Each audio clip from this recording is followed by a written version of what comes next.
दोस्तों, बकरीद का त्योहार आता है। लोग कुर्बानी करते हैं, एक दूसरे के घर गोश्त भेजते हैं, गले मिलते हैं, खुशियां बांटते हैं। लेकिन इस बार इस त्योहार के साथ साथ एक और बहस पूरे देश में छाई रही, और वो बहस थी सड़क पर नमाज की। एक तरफ ये मांग उठी कि सड़कों पर नमाज पढ़ने पर पूरे देश में रोक लगनी चाहिए, और दूसरी तरफ ये सवाल उठा कि अगर किसी मस्जिद में जगह की कमी है तो लोग जाएं कहां। उत्तर प्रदेश के मुख्यमंत्री योगी आदित्यनाथ का एक बयान खूब चर्चा में रहा, जिसमें उन्होंने कहा कि नमाज शिफ्ट में पढ़िए, और अगर प्यार से नहीं मानेंगे तो दूसरा तरीका अपनाएंगे। इस बयान को लेकर देश दो हिस्सों में बंट गया। कुछ लोगों ने इसे कानून व्यवस्था के लिए जरूरी बताया, तो कुछ ने इसे एक समुदाय को निशाना बनाने वाला माना। तो आज के इस वीडियो में मैं आपको ये पूरा मामला बिल्कुल आसान भाषा में और सबसे जरूरी बात दोनों पक्षों के साथ समझाऊंगा, ना कि किसी की तरफदारी ना किसी का विरोध, बस सीधा और साफ बात, ताकि आप खुद फैसला कर सके कि सच क्या है। तो बने रहिए हमारे साथ अंत तक। सबसे पहले समझिए कि ये पूरा मामला शुरू कहां से हुआ। बात है मई 2026 की। 18 मई को उत्तर प्रदेश के मुख्यमंत्री योगी आदित्यनाथ ने कहा कि सड़कें चलने के लिए हैं, आवाजाही के लिए नहीं है, और अगर मस्जिद में जगह कम पड़ती है तो लोग शिफ्ट में यानी कि बारी बारी से नमाज पढ़ सकते हैं। और उन्होंने ये भी कहा कि अगर लोग प्यार से मान जाएं तो ठीक है, वरना सरकार के पास बात मनवाने के दूसरे तरीके भी हैं। उन्होंने ये बात भी सोशल मीडिया पर भी लिखी। बस यहीं से बहस छिड़ गई।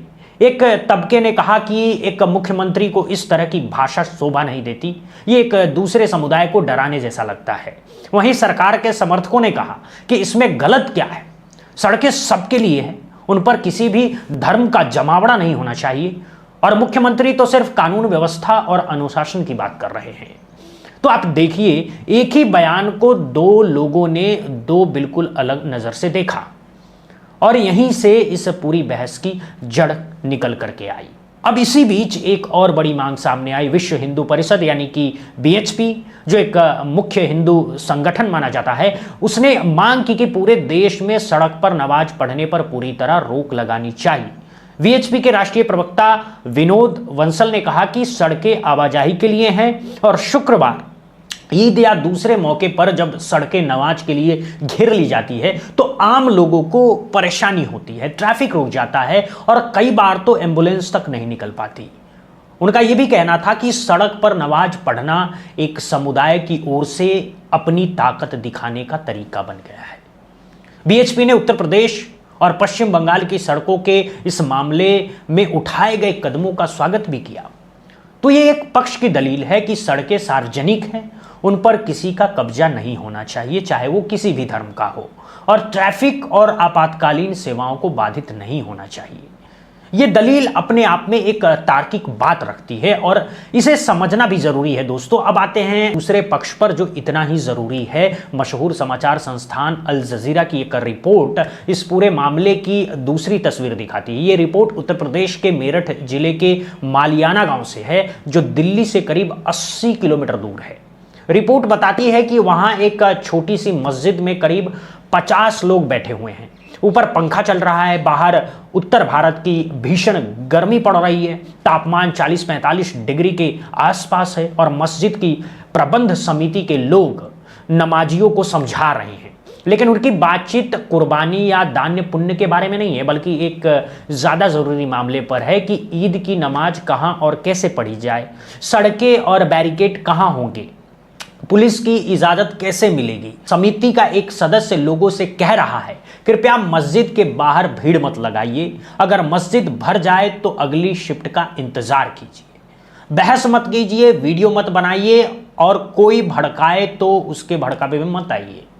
यानी ये लोग बहुत सहमे हुए, बहुत सावधान होकर के अपना त्यौहार मनाने की कोशिश कर रहे हैं, ताकि कोई विवाद न खड़ा हो जाए। और यहाँ एक बात समझना बहुत ज़रूरी है दोस्तों, इस पूरी बहस की असली जड़ है भारत में ज़्यादातर मस्जिदें छोटी हैं, गलियों मोहल्ले में बनी हैं, जिनमें 100 से भी कम लोगों की बैठने की वहाँ पे जगह है। हमारे यहाँ सऊदी अरब या दुबई जैसी विशालकाय मस्जिदें नहीं हैं। यहाँ तक कि दिल्ली की मशहूर जामा मस्जिद, जिसमें एक साथ करीब 25,000 लोग नमाज पढ़ सकते हैं, वो भी ईद के दिन छोटी पड़ जाती है। तो जो छोटी मस्जिदें हैं उनके पास तो विकल्प ही नहीं बचता। मुस्लिम पक्ष की दलील यही है कि साल में कुछ खास मौके पर जब बहुत बड़ी तादाद में लोग एक साथ नमाज पढ़ने आते हैं तो जगह कम पड़ जाती है और कुछ लोग कुछ मिनटों के लिए बाहर खुली जगह या सड़क पर नमाज पढ़ लेते हैं। उनका कहना है कि यह कोई ताकत दिखाने की बात नहीं है बल्कि एक मजबूरी है और नमाज चंद मिनटों में खत्म हो जाती है, उसके तुरंत बाद सड़कें फिर से खुल जाती हैं।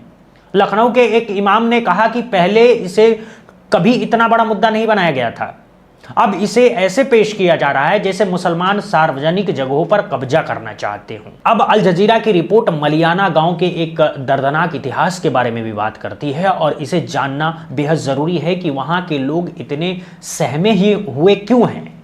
रिपोर्ट के मुताबिक मई 1987 में मलियाना में एक बड़ी हिंसा हुई थी जिसमें 72 मुसलमानों की जान चली गई थी और इस मामले में 36 साल तक सुनवाई चली और आखिरकार 2023 में जिला अदालत ने सबूतों के अभाव में दर्जनों आरोपियों को बरी कर दिया। यानी इतने सालों बाद भी उस त्रासदी का कोई नतीजा नहीं निकला।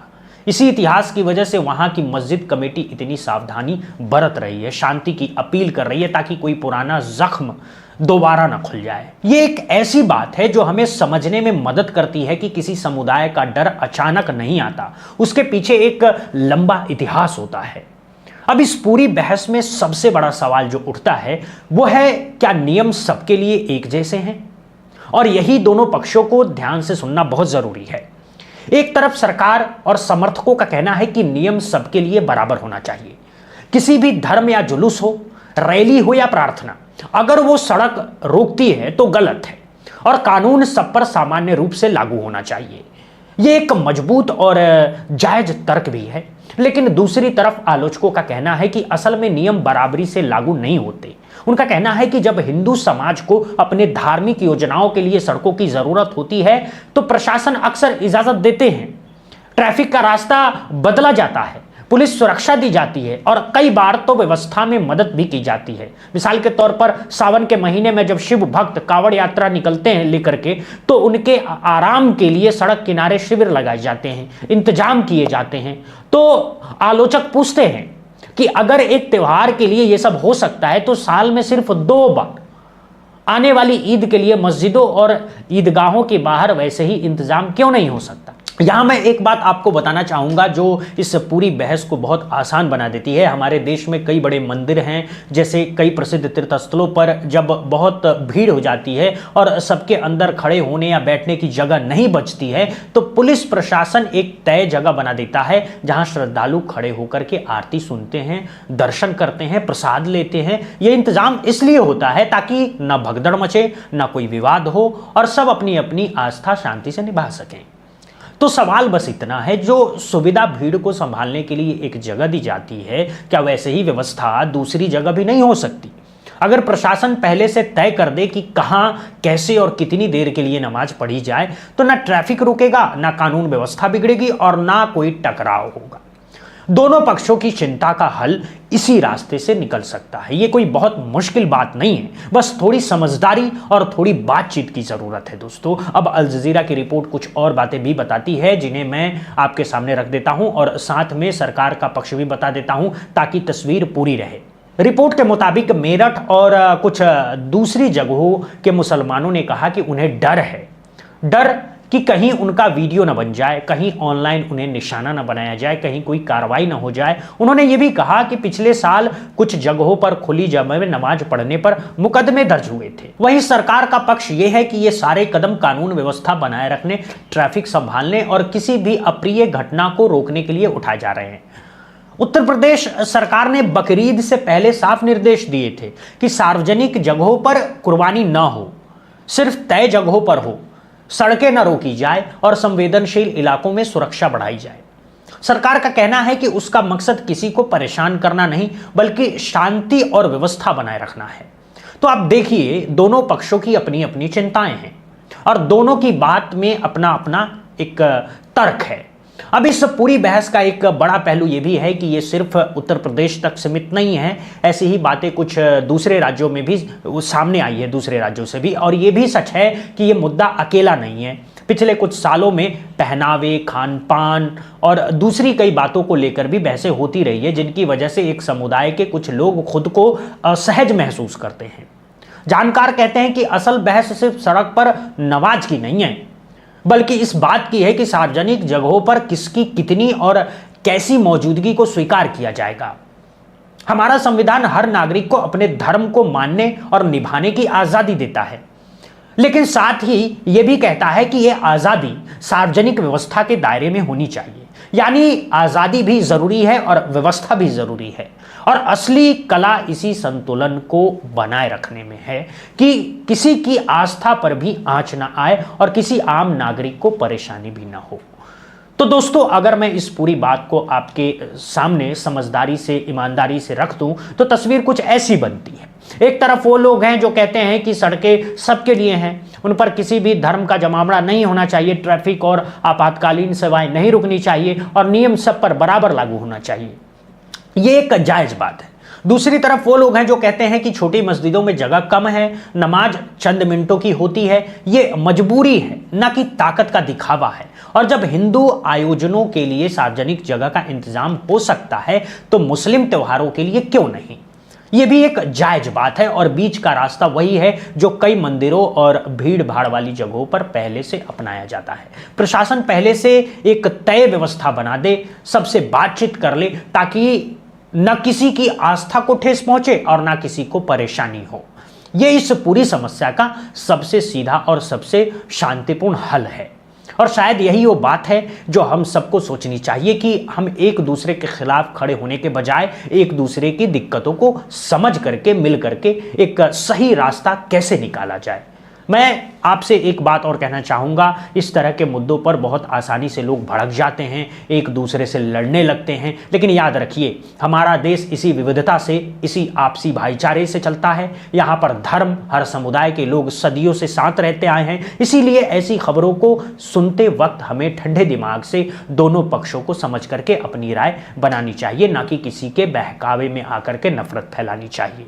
असली ताकत लड़ाई में नहीं, समझदारी में होती है दोस्तों, और एक अच्छे नागरिक की पहचान यही है कि वो हर बात को दोनों तरफ से सोचे और फिर शांति से अपनी बात रखे। तो इस पूरे मामले पर आपकी क्या राय है? क्या आपको लगता है कि एक तय व्यवस्था बना करके इस पूरे विवाद का हल निकाला जा सकता है? अपनी राय हमें कमेंट बॉक्स में जरूर बताइएगा, लेकिन एक गुजारिश है, किसी भी धर्म या समुदाय के खिलाफ अपशब्द मत लिखिएगा, क्योंकि हम चाहते हैं कि यहाँ एक स्वस्थ और सम्मानजनक बहस हो।